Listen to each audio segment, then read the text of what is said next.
Good evening. Time for chapter 22 of Pride and Prejudice, wherein Charlotte Lucas reminds us that we're all living in a material world, and therefore some of us have to be material girls. The Bennets were engaged to dine with the Lucases, and again, during the chief of the day, was Miss Lucas so kind as to listen to Mr. Collins. Elizabeth took an opportunity of thanking her. "It keeps him in good humor," said she, "and I am more obliged to you than I can express."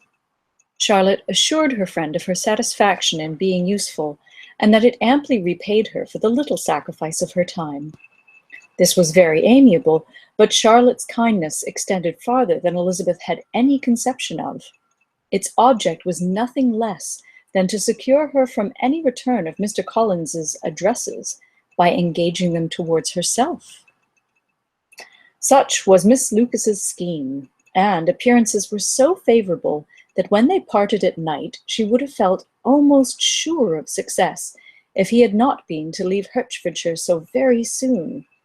But here she did injustice to the fire and independence of his character, for it led him to escape out of Longbourn House the next morning with admirable slyness, and hasten to Lucas Lodge to throw himself at her feet.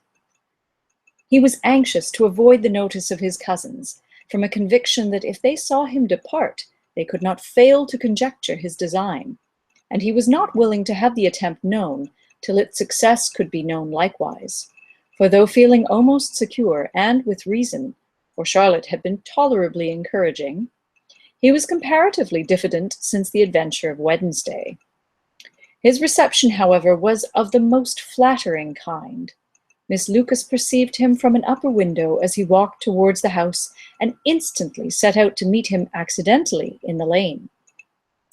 But little had she dared to hope that so much love and eloquence awaited her there. In as short a time as Mr. Collins's long speeches would allow, everything was settled between them to the satisfaction of both. And as they entered the house, he earnestly entreated her to name the day that was to make him the happiest of men. And though such a solicitation must be waived for the present, the lady felt no inclination to trifle with his happiness. The stupidity with which he was favored by nature must guard his courtship from any charm that could make a woman wish for its continuance. And Miss Lucas, who accepted him solely from the pure and disinterested desire of an establishment, cared not how soon that establishment were gained. Sir William and Lady Lucas were speedily applied to for their consent, and it was bestowed with the most joyful alacrity. Mr. Collins's present circumstances made it a most eligible match for their daughter, to whom they could give little fortune, and his prospects of future wealth were exceedingly fair.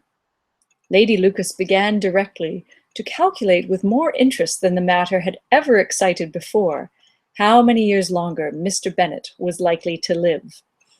And Sir William gave it as his decided opinion that whenever Mr. Collins should be in possession of the Longbourn estate, it would be highly expedient that both he and his wife should make their appearance at St. James's.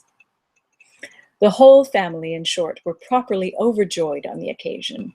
The younger girls formed hopes of coming out a year or two sooner than they might otherwise have done, and the boys were relieved from their apprehension of Charlotte's dying an old maid. Charlotte herself was tolerably composed. She had gained her point, and had time to consider of it. Her reflections were in general satisfactory. Mr. Collins, to be sure, was neither sensible nor agreeable. His society was irksome, and his attachment to her must be imaginary. But still, he would be her husband. Without thinking highly either of men or of matrimony, marriage had always been her object.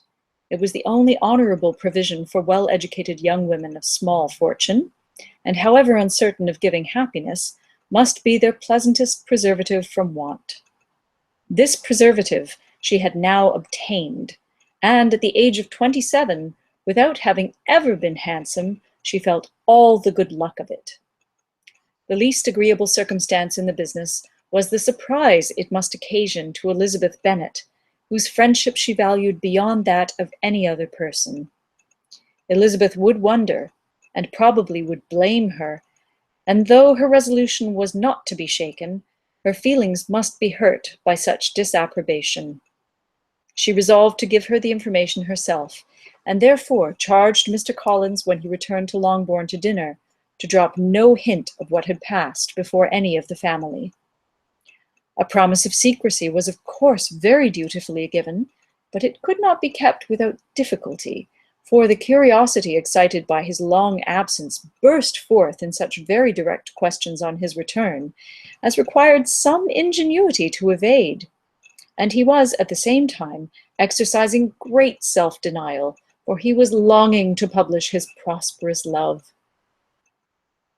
As he was to begin his journey too early on the morrow to see any of the family, the ceremony of leave-taking was performed when the ladies moved for the night, and Mrs. Bennet, with great politeness and cordiality, said how happy they should be to see him at Longbourn again, whenever his other engagements might allow him to visit them.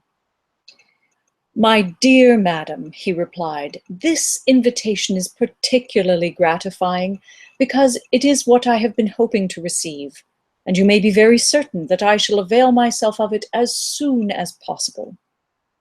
They were all astonished, and Mr. Bennet, who could by no means wish for so speedy a return, immediately said, "But is there not danger of Lady Catherine's disapprobation here, my good sir? You had better neglect your relations than run the risk of offending your patroness." "My dear sir," replied Mr. Collins, "I am particularly obliged to you for this friendly caution, and you may depend upon my not taking so material a step without her ladyship's concurrence. You cannot be too much on your guard, risk anything rather than her displeasure, and if you find it likely to be raised by your coming to us again, which I should think exceedingly probable, stay quietly at home, and be satisfied that we shall take no offence. Believe me, my dear sir, my gratitude is warmly excited by such affectionate attention, and depend upon it, you will speedily receive from me a letter of thanks for this, as well as for every other mark of your regard during my stay in Hertfordshire. As for my fair cousins, though my absence may not be long enough to render it necessary, I shall now take the liberty of wishing them health and happiness, not excepting my cousin Elizabeth." With proper civilities, the ladies then withdrew, all of them equally surprised to find that he meditated a quick return. Mrs. Bennet wished to understand by it that he thought of paying his addresses to one of her younger girls, and Mary might have been prevailed on to accept him. She rated his abilities much higher than any of the others.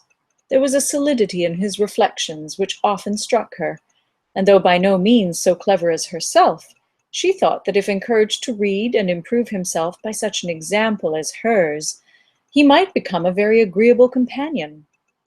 But on the following morning, every hope of this kind was done away. Miss Lucas called soon after breakfast, and in a private conference with Elizabeth, related the event of the day before. The possibility of Mr. Collins's fancying himself in love with her friend had once occurred to Elizabeth within the last day or two, but that Charlotte could encourage him seemed almost as far from possibility as that she could encourage him herself, and her astonishment was consequently so great as to overcome at first the bounds of decorum, and she could not help crying out, "Engaged to Mr. Collins? My dear Charlotte, impossible!" The steady countenance which Miss Lucas had commanded in telling her story gave way to a momentary confusion here on receiving so direct a reproach, though, as it was no more than she expected, she soon regained her composure and calmly replied, "Why should you be surprised, my dear Eliza? Do you think it incredible that Mr. Collins should be able to procure any woman's good opinion, because he was not so happy as to succeed with you?" But Elizabeth had now recollected herself, and making a strong effort for it, was able to assure her with tolerable firmness that the prospect of their relationship was highly grateful to her, and that she wished her all imaginable happiness. "I see what you are feeling," replied Charlotte. "You must be surprised, very much surprised, so lately as Mr. Collins was wishing to marry you.